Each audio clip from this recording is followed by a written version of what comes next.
అందరికీ నమస్కారం. కూటమి పాలన ఏడాది పూర్తయిన సందర్భంగా గ్రౌండ్ రిపోర్ట్స్ అందిస్తున్నాం.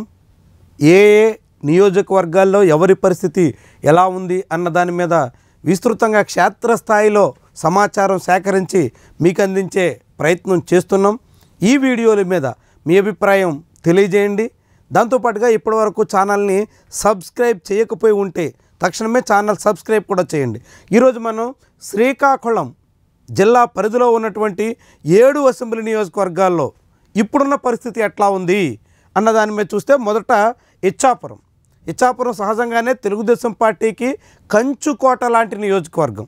ఆ పార్టీ ఆవిర్భావం తర్వాత కేవలం 2004 ఎన్నికల్లో వైఎస్ఆర్ జమానాలో మాత్రమే తెలుగుదేశం పార్టీ ఓటమి చవి చూసింది. అలాంటి నియోజకవర్గంలో ఇప్పుడు బెందాళం అశోక్ వరుసగా 3 సార్లు విజయం సాధించారు. అయితే ఇప్పుడు ఆయన మీద ప్రజల్లో కొంత ముఖం మొత్తుతున్నట్టు కనిపిస్తుంది.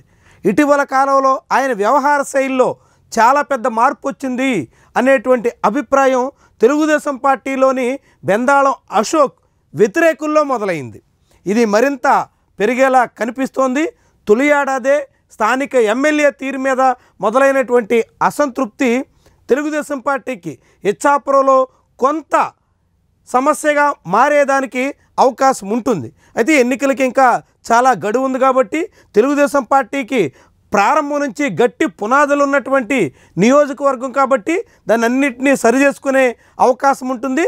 ప్రస్తుతానికైతే వైఎస్ఆర్సీపీ విపక్షం పూర్తి యాక్టివ్ అయినట్టు కనిపించట్లేదు.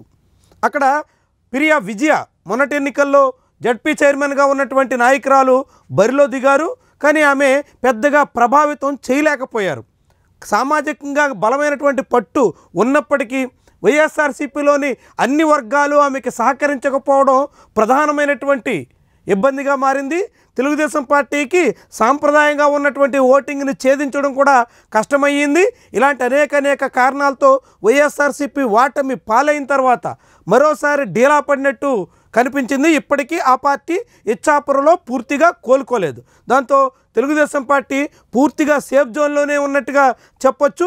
బెందాళం అశోక్ తీరు మీద అయితే కొంత అసంతృప్తి కనిపిస్తోంది. ఇక ఆ తర్వాత పలాస చాలా కీలకమైనటువంటి నియోజకవర్గం, చాలా ఆసక్తికరమైనటువంటి నియోజకవర్గం. ముఖ్యంగా రాజకీయంగా నువ్వా నేనా అన్నట్టుగా తలపడేటువంటి నియోజకవర్గం. ఇద్దరు మాటలతో దాడికి పూనుకునేటువంటి నియోజకవర్గం. ప్రస్తుతం తెలుగుదేశం పార్టీ తరఫున పలాస నుంచి గౌతు శిరీష ప్రాతినిధ్యం వహిస్తున్నారు. ఆమె తొలిసారిగా అసెంబ్లీలో అడుగుపెట్టారు. సోషల్ మీడియాలో ఆమెకి మంచి ఫాలోయింగ్ ఉంది. 5 ఏళ్ల పాటు విపక్షంలో ఉండగా ఆమె చేసినటువంటి క్షేత్రస్థాయిలో సాగించిన కృషి బాగా ఫలించింది. ప్రభుత్వ వ్యతిరేకత కూడా తోడయ్యింది. అక్కడ మాజీ మంత్రి సీదిరి అప్పలరాజుని ఓడించేదానికి శిరీషకి ఉపయోగపడింది. అయితే ఏడాది తర్వాత సీదిరి అప్పలరాజు అనుచరులు అనేక మంది వైఎస్ఆర్సీపీకి దూరమైనట్టుగా కనిపిస్తుంది. వరుసగా పెడుతున్నటువంటి కేసులు ఇతర అనేక కారణాలతో వైఎస్ఆర్సీపీ శ్రేణులన్నీ స్తబ్దుగా ఉన్నాయి. ఇప్పటి వరకు పెద్ద కార్యక్రమానికి పూనుకోవడానికి కూడా సాహసం చేయట్లేదు. ఎక్కడైనా ప్రభుత్వానికి వ్యతిరేకంగా స్వరం వినిపించే ప్రయత్నం చేస్తే వాళ్ళ మీద కేసులు పెడుతున్నటువంటి తరుణంలో చాలామంది చాలా సైలెంట్గా సాగుతున్నట్టు కనిపిస్తోంది. అయితే ప్రభుత్వ వ్యతిరేకత అయితే నియోజకవర్గంలో మొదలయ్యింది. ఎమ్మెల్యే కూడా పూర్తిగా అందుబాటులో ఉండడం లేదు అనేటువంటి వాదన కూడా కొద్దిగా వినిపిస్తోంది. అయినప్పటికీ కూడా ఇప్పటికీ పలాసలో తెలుగుదేశం పార్టీ పూర్తిగా ఆధిక్యతను కనబరుస్తున్నట్టుగా గ్రౌండ్ లెవెల్ రిపోర్ట్ మనకి అర్థమవుతోంది. ఇక ఆ తర్వాత నియోజకవర్గం చూస్తే టెక్కలి, ఇక్కడ మంత్రి అచ్చెన్నాయుడు ప్రాతినిధ్యం వహిస్తున్నారు. నిన్న కూడా మనం మాట్లాడుకున్నాం. వైఎస్ఆర్సీపీకి ఏమాత్రం సఖ్యత లేదు, అసలు పట్టు కనిపించట్లేదు. అక్కడ వైఎస్ఆర్సీపీ ఒక్కసారి కూడా విజయం సాధించిన దాఖలాలు లేవు. మొత్తంగా ఇప్పటికీ తెలుగుదేశం పార్టీకి పూర్తి సేఫ్ జోన్లో ఉన్నటువంటి నియోజకవర్గం. అచ్చెన్నాయుడు అత్యంత సామరస్యపూరితంగా సాగేదానికి ఉన్నటువంటి అవకాశం, అనేక కుల సమీకరణాలు కూడా ఆయనకు పూర్తిగా ఉపయోగపడుతున్నాయి. దాంతో టెక్కలి పూర్తిగా తెలుగుదేశం పార్టీ వైపు మొగ్గు ఉందని మనం చెప్పొచ్చు. ఇక ఆ తర్వాత పాతపట్నం మామిడి గోవిందరావు, ఇక్కడి నుంచి తెలుగుదేశం పార్టీకి జిల్లా అధ్యక్షుడిగా ఉన్న మాజీ ఎమ్మెల్యే కలమటి వెంకటరమణ తెలుగుదేశం పార్టీలో అసంతృప్త నేతగా ఉన్నారు. మొన్నటి ఎన్నికల్లో ప్రభుత్వ వ్యతిరేకతతో మామిడి గోవిందరావు విజయం సాధించినప్పటికీ గడిచిన ఏడాది కాలంగా ప్రజలకు ఇచ్చినటువంటి హామీల అమలు విషయంలో కానీ, కార్యకర్తలకి అందుబాటులో ఉండే వ్యవహారంలో కానీ, ముఖ్యంగా వ్యతిరేక వర్గాన్ని కలుపుకుపోయే సమన్వయం సాధించే విషయాల్లో కానీ మామిడి గోవిందరావు విఫలమవుతున్నారు అనేటువంటి అభిప్రాయం వినిపిస్తోంది. పైగా పాతపట్నం సాంప్రదాయంగా వైఎస్ఆర్సీపీకి గట్టి పట్టున్న నియోజకవర్గం. 2014, 2019 వరుసగా 2 ఎన్నికల్లో వైఎస్ఆర్సీపీ పాతపట్నం నుంచి గెలిచింది. ఇప్పటికీ కూడా వైఎస్ఆర్సీపీకి అనేక సానుకూల పరిణామాలు ఉన్నాయి. అయితే మామిడి గోవిందరావుకి మొన్నటి ఎన్నికల్లో కలిసి వచ్చినటువంటి అంశాలన్నీ ఒక్కొక్కటిగా సేజారిపోతున్నట్టు కనిపిస్తోంది. ఏడాది కాలంలోనే కాసింత ప్రభుత్వ వ్యతిరేకత, వ్యక్తిగతంగా ఎమ్మెల్యే పనితీరు మీద వ్యతిరేకత కూడా కనిపిస్తున్నటువంటి నియోజకవర్గం పాతపట్నం. ఇక్కడ వైఎస్ఆర్సీపీ పూర్తిగా యాక్టివ్ అయినటువంటి దాఖలాలు అయితే లేవు. వైఎస్ఆర్సీపీ రంగంలోకి దిగితే మాత్రం ఆ పార్టీ నాయకత్వం మాజీ ఎమ్మెల్యే రెడ్డి శాంతి ఇక్కడ నియోజకవర్గ ఇన్ఛార్జిగా ఉన్నారు. ఆమె ప్రజలకు అందుబాటులో ఉంటూ తిరిగి మళ్ళీ కార్యాచరణకు పూనుకుంటే మాత్రం ఇక్కడ తెలుగుదేశం పార్టీకి ఎదురుగాలి వీయక తప్పదు అనేటువంటి సంకేతాలు అయితే సుస్పష్టంగా కనిపిస్తున్నాయి. ఇక ఆ తర్వాత నియోజకవర్గం శ్రీకాకుళం నియోజకవర్గ జిల్లా కేంద్రం. ఈ నియోజకవర్గంలో వైఎస్ఆర్సీపీకి బలమైన నాయకత్వం ఉన్నప్పటికీ మొన్నటి ఎన్నికల్లో కంగు తినాల్సి వచ్చింది. ఇక్కడి నుంచి గెలిచినటువంటి గొండు శంకర్ మొదటిసారి అసెంబ్లీలో అడుగుపెట్టినప్పటికి కూడా శ్రీకాకుళం పట్టణంలో అనేక వర్గాలను కలుపుకుపోవడంలో ఆయన పూర్తి స్థాయి సామర్థ్యాన్ని ప్రదర్శించలేకపోతున్నారు. శ్రీకాకుళం నగర సమస్యల విషయంలో ఆయన ఆశించినంత శ్రద్ధ పెట్టడం లేదనేటువంటి అభిప్రాయం కూడా మొదలైంది. మధ్యతరగతి వర్గీయుల్లో సహజంగా బలంగా ఉండేటువంటి తెలుగుదేశం పార్టీకి ఈసారి శ్రీకాకుళంలో కొంత అసంతృప్తి రాజుకుంది. ముఖ్యంగా ఉద్యోగ వర్గాల్లోనూ, వేతన జీవుల్లోనూ ప్రభుత్వ పనితీరు పట్ల, ప్రభుత్వం ఇచ్చినటువంటి హామీల పట్ల అనేక రకాలుగా అసంతృప్తి కనిపిస్తుండడం ఇది శ్రీకాకుళంలో తెలుగుదేశం పార్టీకి కొంత ఆశలకు గండి కొట్టే ప్రమాదం ఉందన్న సంకేతాన్ని సూచిస్తోంది. అదే సమయంలో వైఎస్ఆర్సీపీ ఏమాత్రం రంగంలోకి రావడం లేదు. అక్కడ నాయకత్వం కొరత చాలా తీవ్రంగా ఉంది. ధర్మాన ప్రసాదరావు ఇటీవలే మళ్ళీ తిరిగి సీన్లోకి వస్తున్నట్టు సంకేతాలు ఇస్తున్నారు. ఇప్పటివరకు ఆయన కనీసంగా తన నియోజకవర్గ పార్టీ నేతలను కూడా కలుపుకునే పోయేదానికి తగ్గట్టుగా కార్యాచరణకి సిద్ధం కాలేదు. ఇప్పుడిప్పుడే అందుకు సన్నాహాలు చేసుకుంటున్నారు. మళ్ళీ ధర్మాన ఎంతవరకు యాక్టివ్ అవుతారు, గొండు శంకర్కి ఎంత మేరకు పోటీ ఇవ్వగలుగుతారు అన్నది ముఖ్యమైనటువంటి ప్రశ్న. రెండో వైపు తెలుగుదేశం పార్టీలో కూడా సఖ్యత అయితే కనిపించట్లేదు. ఇది ఆ పార్టీకి ఆటంకంగా ఉన్నప్పటికీ శ్రీకాకుళంలో ఉన్నటువంటి తాజా పరిస్థితి చూస్తే నియోజకవర్గ వ్యాప్తంగా ఎమ్మెల్యే పనితీరు మీద, ప్రభుత్వ పనితీరు మీద కొంత అసంతృప్తి, అక్కడక్కడ వ్యతిరేకత కనిపిస్తున్న ప్రస్తుతానికి తెలుగుదేశం పార్టీకి కొంత అనుకూలత అయితే కనిపిస్తోంది. ఇక ఆ తర్వాత ఆమదాల వలస.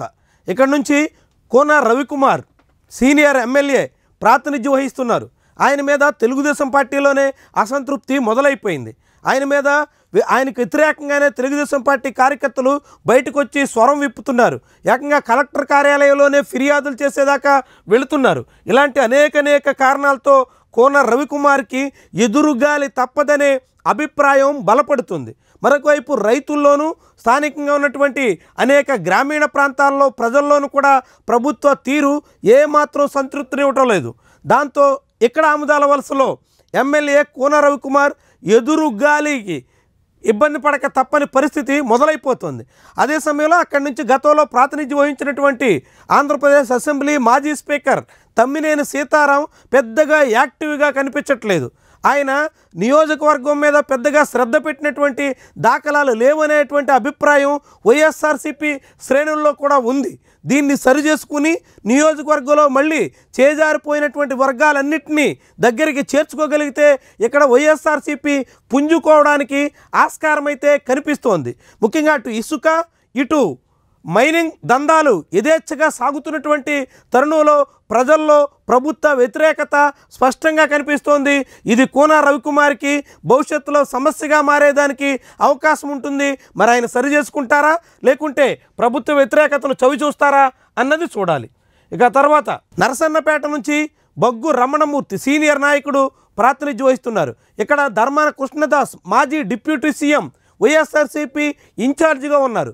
ఈ నియోజకవర్గంలో కూడా తెలుగుదేశం పార్టీకి గట్టి పట్టున్నప్పటికీ వైఎస్ఆర్సీపీ కూడా వరుసగా 2 సార్లు గెలిచినటువంటి నియోజకవర్గం కావడంతో ఇప్పుడు సిట్టింగ్ ఎమ్మెల్యే బగ్గు రమణమూర్తి తీరు పట్ల ప్రజల్లో అసంతృప్తి అయితే మొదలైపోయింది.